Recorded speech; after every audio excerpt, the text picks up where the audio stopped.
আমাদের বাঙালিদের প্রিয় মোচার ঘন্ট আজ আমি আপনাদের তৈরি করে দেখাবো। নারকেল দিয়ে মোচার ঘন্ট, আর সাথে থাকবে মোচা কিভাবে ছাড়িয়ে নিতে হবে তার একটা ছোট্ট ক্লিপিং। যারা মোচা ছাড়াতে পারেন না তাদের জন্য এইটুকু, যারা জানেন তারা ইগনোর করেও যেতে পারেন। তাহলে আজকে এই নারকেল দিয়ে নিরামিষ মোচার ঘন্ট আমি কিভাবে তৈরি করছি দেখে নেওয়া যাক। আর সাথে আছি আমি সুস্মিতা, আপনারা দেখছেন আমার চ্যানেল পালবাড়ির কিচেন। প্রথমে একটা মোচা আমি নিয়েছি, এভাবে মোচা থেকে এক এক করে পাপড়িগুলোকে আমি খুলে নেব আর ভেতরের অংশগুলো বের করে নেব। এইভাবে সমস্ত মোচার গায়ের পাপড়ি আর ভেতরের এই অংশগুলোকে আমি খুলে নিচ্ছি।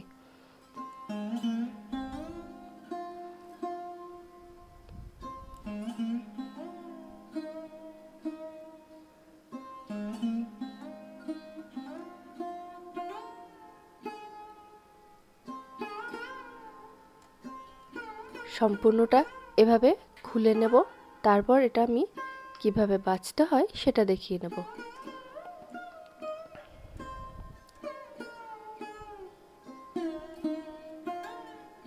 এরপর একটা করে এরকমভাবে তুলে আমি ভেতর থেকে এই যে শক্ত একটা ডাটির মতন এটা আর সামনের এই সাদা অংশটাকে ফেলে দিতে হবে। এগুলো মোচার থেকে ফেলে দিতে হয়। এইভাবে মোচাগুলোকে আমি ছাড়িয়ে নেব।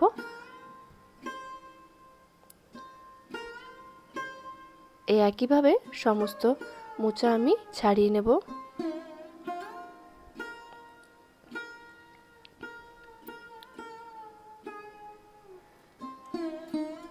একইভাবে আমি সমস্ত মোচাগুলো ছাড়িয়ে নিচ্ছি। এরপরে এটা কুচিয়ে নেব। দেখুন এগুলো আমি সব ফেলে দিয়েছি। এরকমভাবে এই অংশগুলো ফেলে দেবেন।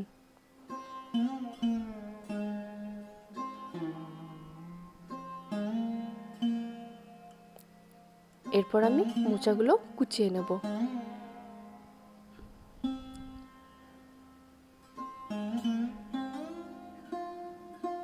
যতটা ছোট করে পারবেন মোচাটা কুচিয়ে নিতে হবে, তাহলে এটা ভালো লাগে খেতে আর নরমও হয় সুন্দর।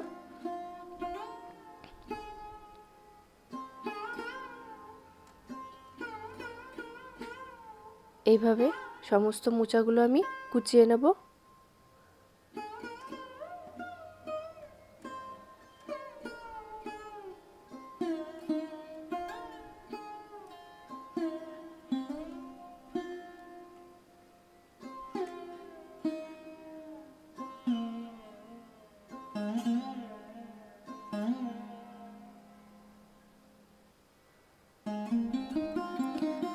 একটা পাত্রে আমি নিয়েছি জল আর দিয়ে দেবো তাতে হলুদ। মোচাগুলো কুচিয়ে নিয়ে এই হলুদ জলে চুবিয়ে রাখবো, তাহলে মোচাগুলো কষটা বেরিয়ে যাবে।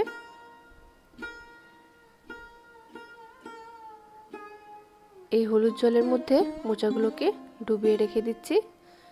সবগুলো এভাবে কুচিয়ে নিয়ে আমি এই জলের মধ্যেই রেখে দেব। সবটা কুচিয়ে নেওয়ার পর ভেতরের এই অংশটা এভাবে কুচিয়ে নিতে হবে। এটা আর ছাড়ানোর দরকার নেই, এটা এভাবে কুচিয়ে নিলেই হয়ে যাবে ঝিরিঝিরি করে। এটা একদমই নরম পোর্শন হয়, এটা এভাবে ঝিরিঝিরি করে কুচিয়ে নেওয়াই যায়।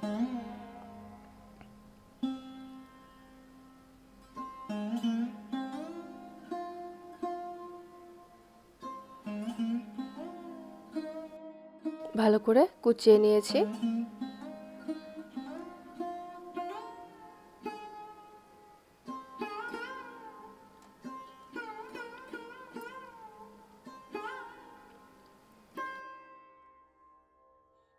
সমস্তটা কুচিয়ে আমি হলুদ জলের মধ্যে ডুবিয়ে রেখেছি। এরপর এটা আমি ধুয়ে ভালো করে প্রেসার কুকারে সেদ্ধ করে নেব। ভালো করে ধুয়ে নিয়েছি, এরপর আমি প্রেসার কুকারে দিয়ে দিচ্ছি, এটা সেদ্ধ করে নেব। মোচাটা প্রেসার কুকারে দিয়ে এর মধ্যে দিয়ে দেব পরিমাণ মতো জল। জল দিয়ে এবার প্রেসার কুকারে ঢাকনাটা আটকে দেব।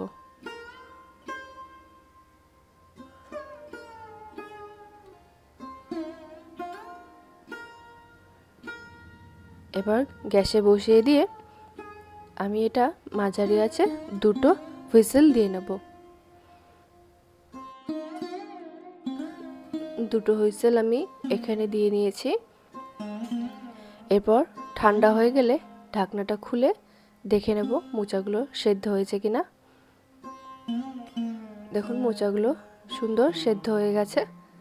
এরপর জলটা ছেঁকে নেব।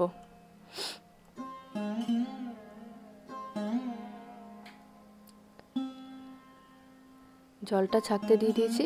আর এখানে নিয়ে নিয়েছি আমি সেদ্ধ ছোলা, আমি ভিজিয়ে রেখেছিলাম, তারপর এটা সেদ্ধ করে নিয়েছি। আর নিয়েছি আদা আর কাঁচা লঙ্কা বাটা। এখানে ভাজা জিরে বাটা নিয়েছি। কড়াই বসিয়ে দিয়েছি, কড়াইতে দিয়ে দিচ্ছি তেল।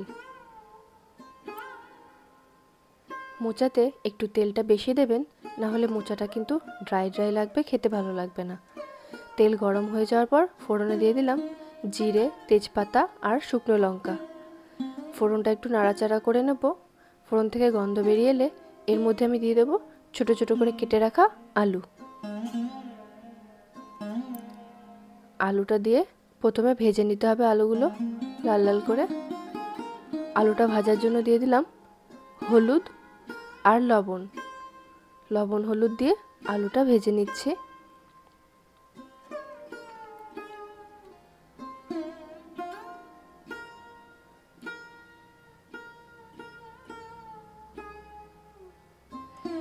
আলুটা লাল লাল করে ভাজা হয়ে গেছে। এই সময় আমি এখানে দিয়ে দেব আদা আর কাঁচা লঙ্কা বাটা। আদা কাঁচা লঙ্কা বাটাটা দিয়ে কষিয়ে নেব। দিয়ে দিলাম হলুদ, পরিমাণ মতো লবণ। লবণ হলুদ দিয়ে আবারও কষিয়ে নিচ্ছি।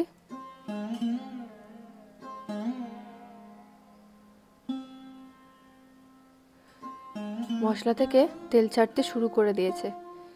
এই সময় আমি দিয়ে দেব সেদ্ধ করে রাখা ছোলা। ছোলাটা দিয়ে আবারও কষিয়ে নেব। তারপর কষানো হয়ে গেলে সেদ্ধ করা মোচাটা দিয়ে দেব।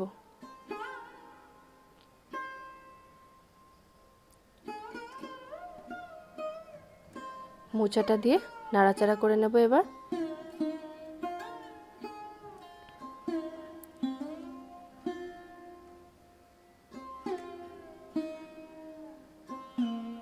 একটু ঢেকে দেব, তাহলে মোচাটা খুব ভালোভাবে সফট হয়ে যাবে। ঢাকা দিয়ে কিছুক্ষণ রান্না করে নেওয়ার পর ঢাকনাটা খুলে আবারও নাড়াচাড়া করে নেব।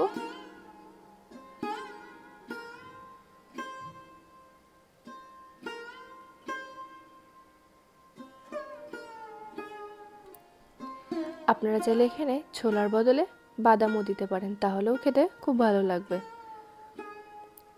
ঢাকনাটা আবারও দিয়ে কিছুক্ষণ রেখেছিলাম। তারপর আমি ঢাকনাটা খুলে আবারও নাড়াচাড়া করে নিচ্ছি। ঢাকনাটাতে ঢেকে ঢেকে রান্না করলে মোচাটা খুব সুন্দর সফট হয়ে যাবে। অনেকক্ষণ ধরে নাড়াচাড়া করে নেওয়ার পর এখন হয়ে এসেছে প্রায়। এই সময় দিয়ে দিতে হবে ভাজা জিরে বাটা। ভাজা জিরে বাটাটা দিয়ে আবারও নাড়াচাড়া করে নেব। আর দিয়ে দিচ্ছি এখন নারকেল কোড়া। আপনারা এই মোচায় ভাজা জিরে বাটাটা অবশ্যই দেবেন, দেখবেন এর গন্ধ খুব সুন্দর হয়। আর সাথে গরম মশলা, তাহলে দেখবেন মোচার গন্ধটাই পুরো চেঞ্জ হয়ে গেছে। নারকেল কোড়াটা দিয়ে ভালোভাবে নাড়াচাড়া করে মিশিয়ে নিতে হবে। আমি এখান থেকে একটু ময়দা ছড়িয়ে দিচ্ছি, তাহলে জিনিসটা খুব ভালো মাখা মাখা বা আঠালো টাইপের হয়ে যাবে। এটা অপশনাল, আপনারা চাইলে দিতেও পারেন, নাও দিতে পারেন। আর ময়দাটা যখনই দেবেন তখন একদিক থেকে দিতে হবে আর একদিক থেকে নাড়তে থাকতে হবে। এরপর দিয়ে দিলাম গরম মশলা গুঁড়ো। তারপর দিয়ে দিচ্ছি ঘি 1 চামচ। ঘিটা অবশ্যই দেবেন, তাহলে মোচার গন্ধ দ্বিগুণ সুন্দর হয়ে যায়। সব কিছু দিয়ে আবারও মিশিয়ে নিতে হবে। দেখুন কত সুন্দর মাখা মাখা তৈরি হয়ে গেছে মোচার ঘন্টটা। মোচার ঘন্ট তৈরি হয়ে গেছে, এরপর নামিয়ে নেব। নিরামিষ দিনে এরকম মোচার ঘন্ট আপনারা বাড়িতে তৈরি করে নিতে পারেন, খেতে কিন্তু খুব ভালো লাগবে। আজকে আমার এই ভিডিওটি আপনাদের কেমন লাগলো অবশ্যই একটা কমেন্ট করে জানাবেন। ভালো লাগলে ভিডিওটিতে একটা লাইক করে দেবেন। আমার চ্যানেলটি সাবস্ক্রাইব করে পাশে থাকা বেল আইকনটা প্রেস করে দেবেন, তাহলে যখনই আমি একটা ভিডিও আপলোড করব তার ইনস্ট্যান্ট নোটিফিকেশন আপনাদের কাছে পৌঁছে যাবে। ধন্যবাদ।